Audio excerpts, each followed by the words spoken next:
Subscribe करें और bell icon दबाना ना भूलें।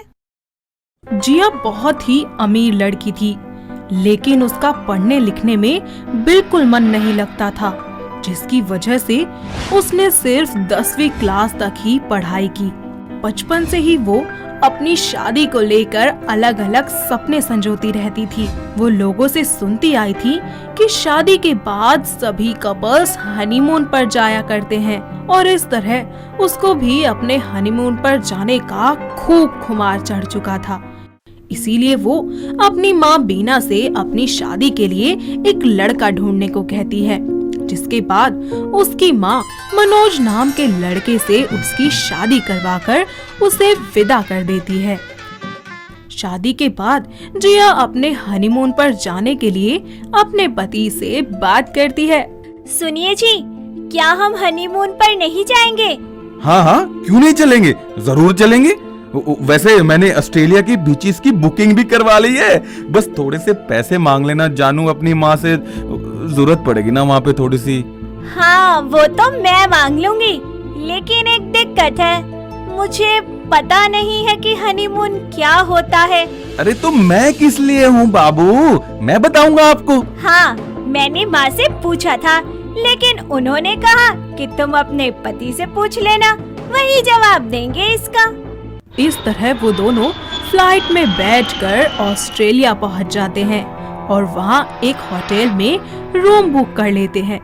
मनोज अपनी बीवी से दूर रहने की कोशिश करता है, क्योंकि उसे उसका गंवारपन बिल्कुल भी पसंद नहीं था।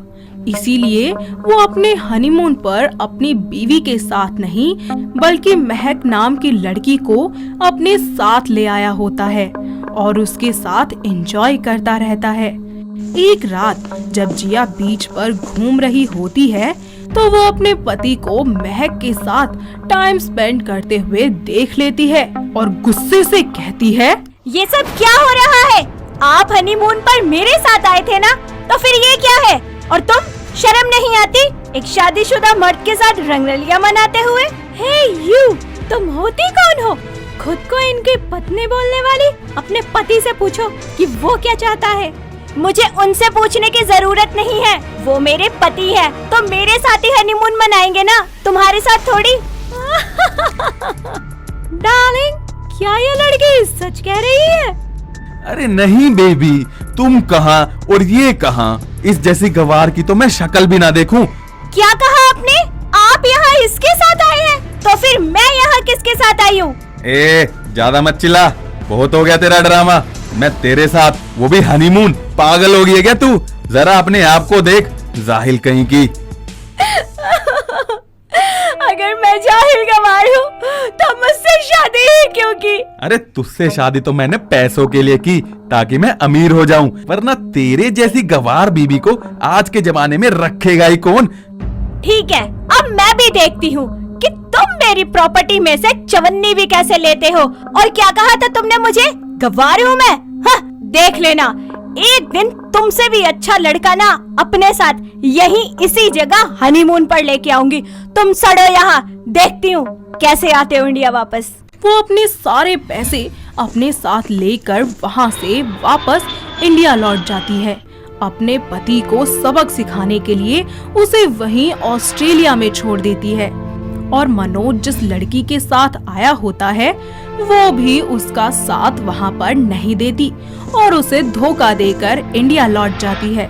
जिया इंडिया पहुंचकर सबसे पहले अपनी पढ़ाई पूरी करती है और अपने आप को एक नया बोल्ड लुक देती है, जिसके बाद वो बहुत ही ज्यादा खूबसूरत लगने लग जाती है। हर लड़का उसे चाहने लगता है। ऐसे ही एक दिन उसकी मुलाकात जय नाम के लड़के से होती है, जो अचानक ही उसे कैफे में टकरा जाता है और उसे जिया से पहली ही नजर में प्यार हो जाता है।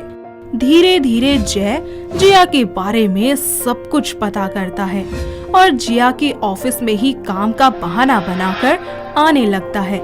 लेकिन एक दिन ज्यादा देर ना करते हुए जय जिया को अपने दिल की बात बताने की ठान लेता है और उसके पास जाकर कहता है, एक्सक्यूज मी मिस जिया, मुझे आपसे कुछ बात करनी है। अरे तुम कुछ जाने पहचाने से लग रहे हो। वो उस दिन आप कैफे में मुझसे टकरा गई थी।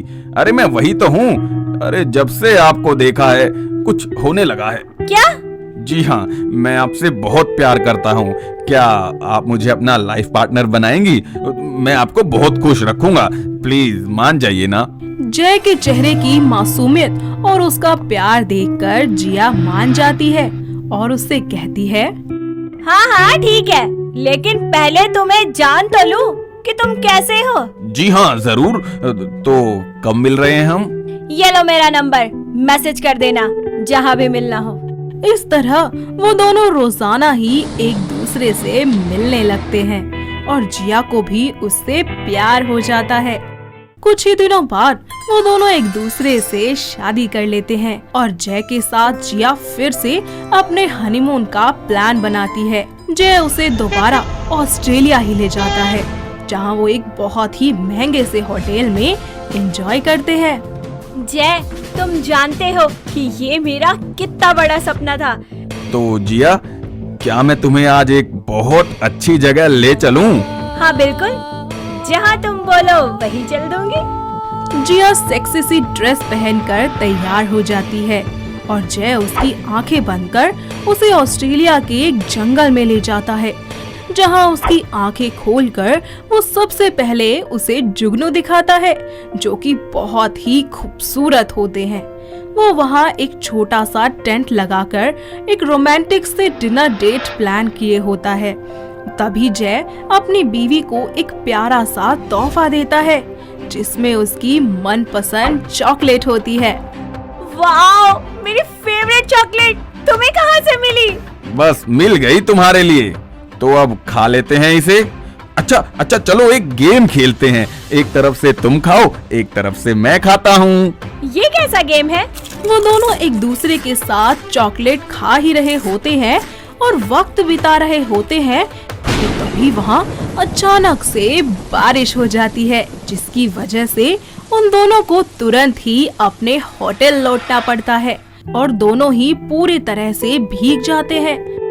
साथ ही भीगे कपड़ों में जिया जय को बहुत ही ज्यादा हॉट लग रही होती है, तो वो उसे अपनी गोद में उठा लेता है और तभी वहाँ उसका पहला पति मनोज आ जाता है रूम सर्विसिंग के लिए। Room service? Ma'am, sir, room service? ये क्या मजाक है? तुम्हें नॉक करके आना चाहिए था। दिख नहीं रहा यहाँ एक औरत भी है? तुम यहाँ क्या कर रहे हो? मेरा हनीमून खराब करने आए हो यहाँ? जिया, कौन है ये? जिया उसके बारे में जय को सारी बात बता देती है, जिसके बाद वो उससे गुस्सा हो जाता है। तुमने मुझे इतनी बड़ी बात पहले क्यों नहीं बताई? देखो, मुझे माफ कर दो, मैं ये सब भूलना चाहती थी, इसीलिए नहीं बताया। और तुम निकलो यहाँ से। नहीं जिया, मुझे माफ कर दो। मुझे अपनी गलती का एहसास हो गया है। मुझे कुछ पैसे दे दो, मुझे घर जाना है। देखो मेरा क्या हाल हो गया है। भाई साहब, आप तो समझदार है, आप क्यों नहीं कहते इन्हें कुछ? जिया उसे रोता हुआ देखकर मनोज के मुंह पर कुछ पैसे फेंक मारती है और उसे वहाँ से जाने को कहती है। प्लीज जय, अब तुम भी मुझे माफ कर दो। मुझे समझ नहीं आता आखिर क्या मनुष्यत है, और अगर तुम्हें लगता है कि मैं गलत हूँ तो तुम भी मुझे छोड़कर जा सकते हो। मैं तुम्हें छोड़कर कहीं नहीं जा रहा। मैं तुमसे बस थोड़ा सा नाराज था क्योंकि तुमने मुझसे इतना कुछ छिपाया, लेकिन अब नहीं, अब सब ठीक है। मैंने तुम्हें माफ कर दिया है मेरी जान। इस तरह जय जिया को माफ करके उसे अपने गले से लगा लेता है और वो दोनों वहाँ पर अपना हनीमून अच्छे से एंजॉय करते हैं। साथ ही कुछ हफ्तों के बाद दोनों वापस इंडिया लौट आते हैं और अपनी पूरी जिंदगी एक दूसरे के साथ खुशी खुशी बिताने लगते हैं। तो दोस्तों, कैसी लगी आपको हमारी जिया की कहानी? क्या आपके घर के आसपास भी है कोई ऐसी लड़की जो अपने हनीमून को लेकर इतनी ज्यादा एक्साइटेड हो? अगर हाँ, तो हमें कमेंट करके जल्दी से बताइए। दोस्तों, अगर आपको